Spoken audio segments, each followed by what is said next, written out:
The adjudication is Morant missed that three there at the out of bounds the other day with the 1.4 seconds. Lob for Morant. That is an elevation finish by Morant to grab the lead at 7-5. What's going on, NBA fanatics? This is your friendly neighborhood Memphis Grizzlies home of Memphis X, and I talk hoops. Today, I am talking about the Grizzlies taking a night off. But first, every hero needs their theme music.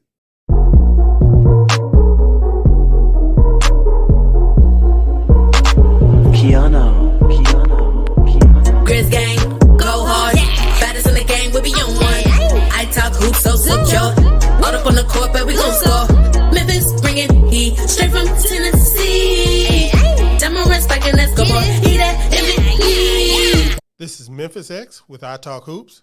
While you are here, please like this video, subscribe to my channel, and hit the bell to be notified every time I drop a video. I have a goal to reach 3,000 subscribers by the playoffs, and I'm going to need your help to get there. Thank you. Well, it turns out that the Grizzlies game last night versus the LA Clippers was not taken seriously by the Grizzlies, at least by management, the coaching staff. The Grizzlies had a number of players out. They ended up falling to the LA Clippers 141-132 in a tightly contested game, which was basically Ja Morant, Dillon Brooks, Ja Morant, Dillon Brooks, and the Memphis Hustle versus the LA Clippers minus Kawhi Leonard and Paul George. But it is what it is. Jaren Jackson was out. Desmond Bane was out. Tyus Jones was out. John Conchar was out. Zaire Williams was out. Of course, Steven Adams and Brandon Clark was out. So we had a lot of players out. But it wasn't all bad. There were some bright spots in this game, despite the L that we took at the hands of the Los Angeles Clippers and the out-of-body experience that Russell Westbrook had. Well, Russell Westbrook, Robert Covington, and Bones Hyland had last night. Russell Westbrook was 5 of 5 from three-point line. Robert Covington was 7 of 7 from the three-point line.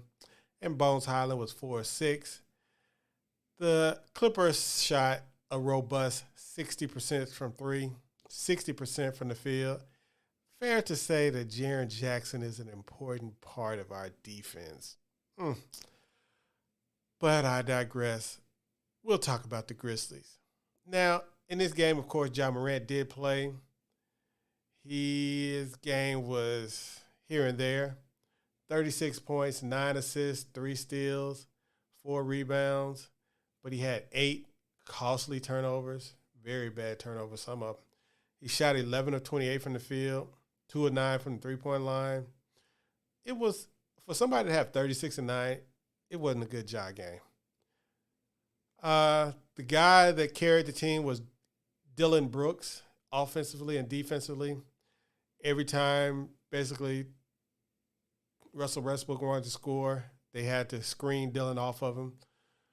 Dillon Brooks went 12 of 24 from the field, 2 of 9 from three-point line, 4 of 6 from the free throw line, 6 rebounds, 4 assists with 30 points. Xavier Tillman had 16 and 9 with 5 assists. Santi Aldama had 17 and 8. Luke Kennard had 12 points, 2 assists, and 4 rebounds. But he only got up 3 three-pointers. And you start to see the limitations of him getting his three-pointers off when the defense is allowed to focus on him and keeping him off the three-point line. Also of note, Kenny Lofton played a little bit in the first half. He didn't play. I don't think he played in the second half. Jake LaRavia made a reappearance, and he reminded us of exactly what he showed us early in the season. Shot 2 of 4 from the three-point line, 3 rebounds. He looked pretty good. I liked what I saw, and it was a good reminder that don't give up on these young cats too early. He showed enough flashes earlier this year where we couldn't forget about him. David Roddy, braided David Roddy, finally at the end of in the second half, finally got out of his shooting slump that he was on for about 2 games since he got his hair braided. 3 of 8 from the field, but 2 of 5 from the three-point line, 5 rebounds, assists, and still no turnovers. But he was minus 11. And Kennedy Chandler got to play, who he had a pretty decent game. 4 points, 3 assists, 2 rebounds in 13 minutes. And like I said, this isn't a game that you really want to cry about or complain about. I mean, we had half the roster out. I think we only had 9 men available. I mean, you got Conchar and Zaire Williams was on the active list, and they were out injured. We only had 9 players available. But this up and down nature of this game did serve to get our offense into the top 10 again. We are now one of those teams with a top 10 offense and a top 10 defense, which is a recipe for a championship, and that's still in play for our Grizzlies. We didn't get killed on the boards, although it seemed like we did, but we just could not get stops. They just kept attacking the rim in the end of the fourth quarter, just rim run to rim run to rim run, and it just goes to show that Santi is not the pseudo-Jaren defensively. They need somebody who does what Jaren does on defense, and that means protect the rim. You cannot have one rim protector on the roster. That is something that they have to get cleared up by next year. I love Xavier Tillman. I love Steven Adams. I love Santi Aldama. But none of those 3 guys are key cogs going, long term. They need somebody. And I lament, I'm telling you, I cry every day that we did not just keep Walker Kessler in the fold.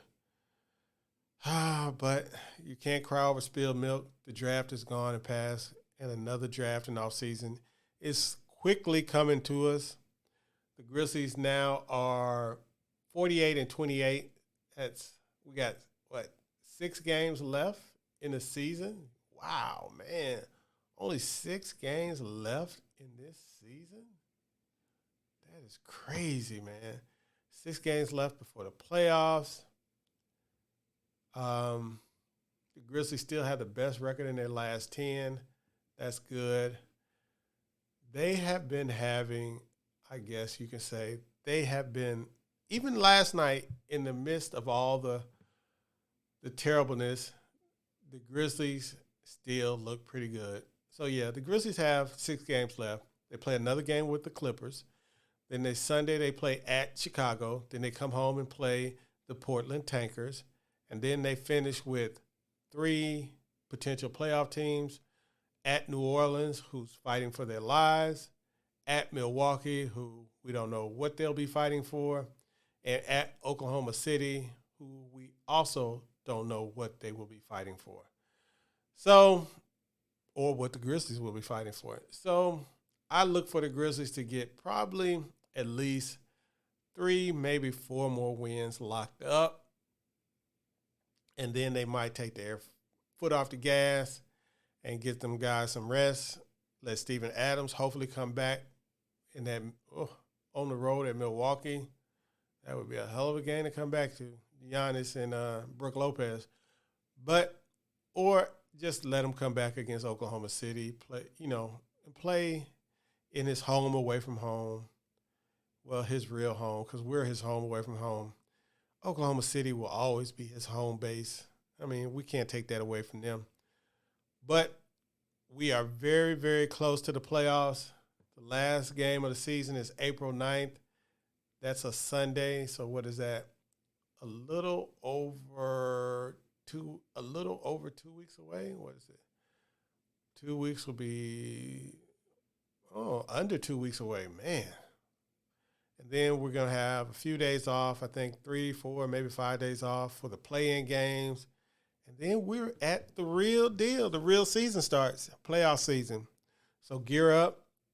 Friday, the only reason I went to this game, even after I heard that everybody was going to be sitting out, because I had to get my Steven Adams shirt. I had to get it. And that shirt is a beauty. I might have to go and get my Desmond Bain cooler Friday because, I want every collectible. And the only one I missed was Zaire's water bottle. And I think that's because that was given out during a depressing time in Grislam when we were going through all the doldrums with the jaw stuff and everything like that. So, hey, it is what it is. We're back up at it Friday versus these same Clippers where we are going to kick their ass. Put money on it. Peace.